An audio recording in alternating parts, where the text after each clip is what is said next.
You might think electric vehicles are low maintenance. No oil changes, no tune-ups. What could go wrong, right? Wrong. If you're in the Rust Belt or coastal zones, there's one enemy creeping in quietly: corrosion inside the battery pack. Let's break down why it happens and how to catch it early and what your shop can do to fight back. EV battery packs are sealed, yes, but over time that seal can crack, literally. Salt spray, freeze-thaw cycles, and even small underbody impacts can break gaskets, dry out sealant, or clog drain holes. And once water gets in, it's game over. Moisture doesn't just sit, it invades into contactors, bus bars, and the battery management system, or the BMS.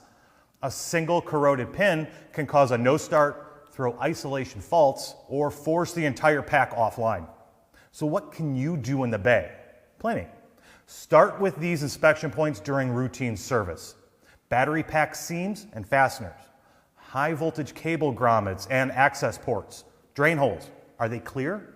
Electrical connectors, especially any with visible corrosion, and if you're trained, run an insulation resistance test.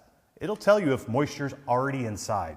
Preventive work matters too. Reseal damaged edges with OE spec seam sealer, apply dielectric grease to external high voltage connector boots, offer an underbody wash in spring to flush salt, and document any corrosion. Photos build trust and upsells. EV battery packs are expensive, but protecting them, that's not. A little moisture turns into thousands in damage unless you catch it first. So don't wait for the failure. Add a battery pack protection check to your EV service menu. Rust doesn't sleep, and neither should your inspection game.